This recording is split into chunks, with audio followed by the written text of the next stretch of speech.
네, 윤건영입니다. 우선 그 외교부 장관님께 네. 여쭙겠습니다. 대통령께서 교황과의 면담이 있은 후에 일부 보수 언론에서 가짜 뉴스를 막 내놨습니다.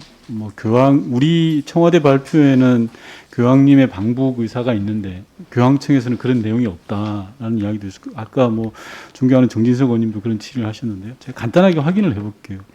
교황님과 해외 정상과의 면담은 그 내용이 교황청에서 발표한 내용이 제가 알기로는 일체 없는 걸로 알고 있습니다. 일종의 고해성사의 개념이기 때문에 교황청에서는 발표하지 않고 해당 국가가 교황청에 사전 양해를 구하고 해당 국가 국민들을 위해서 이마저마한 내용을 발표하겠다라는 양해된 내용만 발표하는 걸로 알고 있고, 이러한 내용이 2018년에 문재인 대통령과 교황님의 면담에서도 우리 국민들에게 충분히 알려지고 기자들에게도 알렸던 걸로 저는 알고 있습니다. 당시 청와대에서.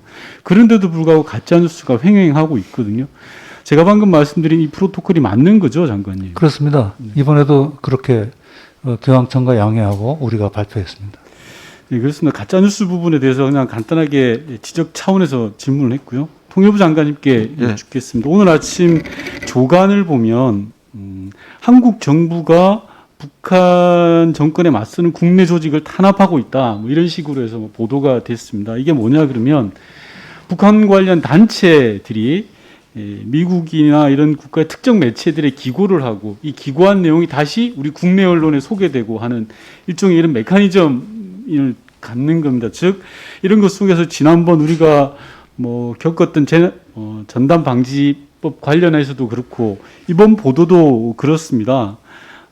보도의 내용을 보면 기고한 내용들을 보면 전혀 사실에 부합하지 않는 내용들이거든요. 이런 메커니즘들이 계속 반복 재생산되면서 우리 대한민국의 국가의 신뢰도는 떨어지고 인권을 탄압하는 국가로 오명을 씌워지는 거니까요. 그리고 제대로 역할을 못하고 있다라는 식으로 이제 반복되고 있는 것 같습니다. 그래서 이런 부분들에 대해서는 물론 통일부가 나서서 대응할 수 있는 수단이 대단히 좀 제한적일 수 있을 겁니다. 하지만 통일부 내에도 공공외교의 영역들이 있고 하니까 기록을 축적하는 차원에서라도 따박따박 저는 대응하는 게 필요하다고 생각하는 거거든요. 이런 보도나 이런 기고들이 있을 때마다 그 기록을 쫓아서 히스토리를 남겨놓고 이건 아니다라고 접근해 나가는 게 필요하다고 생각합니다. 장관님 견해는 어떻습니까? 그게 아마 그 여성인권 관련된 국제기구 위원회에서 조사한 내용이었을 것 같은데요.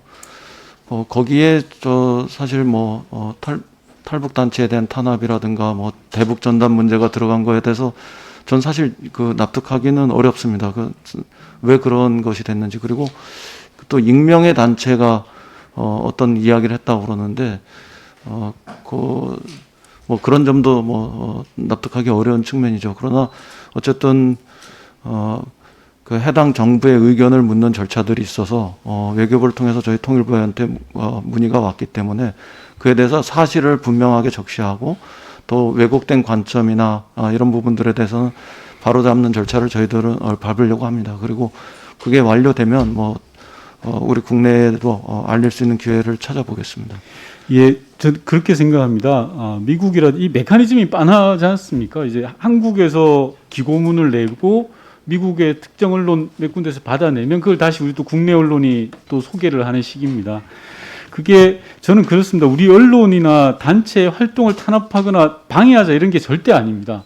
아닌 건 아닌 그대로 히스토리를 남겨놓고 따박따박 대응하지 않으면 아닌 게 쌓여가지고 가짜뉴스가 되더라라는 거여서 물론 외교부가 또 적극적으로 하셔야 되겠습니다만 통일부가 또 남북관계에서는 주간 부처이니 그 기록들을 철저히 하실 필요가 있겠다라는 생각이 들고요.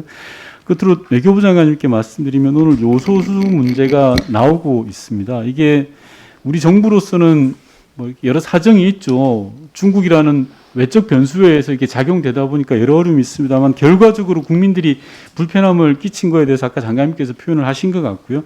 저는 그렇게 생각하는데 이게 국내 가격 경쟁력이 없다 보니까 생산을 전부 중단한 것들입니다. 앞서 여러 의원님들께서 말씀하셨지만 이런 부분들은 일종의 전략 자산화시키는 게 필요하다. 그래서 개념을 일정한 안전 재고 개념을 도입해야 된다는 생각이 듭니다. 가격 경쟁력이 없어서 우리가 국내 생산을 중단한 것 중에서라도 반드시 필요한 물품들을 네. 뽑아내서 안전재고 네. 안전재고 개념으로 해서 국가가 관리해야 된다라는 생각이 듭니다. 예컨대 보조금을 준다든지 여러 가지 방안들이 있을 텐데요. 지금 이런 내용들은 단기간에 수습은 불가능한 것 같고 또 외교부의 영역으로 다 하는 것도 어려운 문제인 것 같습니다. 범부처 차원에서 나서야 될 문제인 거라서 장관님께서 이 부분은 여러 TF도 있고 국가 지금 뭐 여러 대응 네. TF가 있지 않습니까? 그렇습니다. 그런 데서 외교부가 좀 보다 적극적인 의견을 내서 네. 통상 기능이 떨어져 나갔다라고 해서 좀 빠지는 게 아니라 보다 적극적인 문제의식을 제기해 주셨으면 하는 생각이 듭니다. 네, 그렇게 하겠습니다. 그 조금 전에도 말씀드렸습니다만 지난주 경제부총리가 주재한 경제 안보 전략 그 회의에서도 이 문제를 아주 집중적으로 저희가 협의를 했고 지금 의원님이 그 말씀하신 안전 재고 개념도 저희가 도입하기로 그렇게 했습니다. 네, 이상입니다.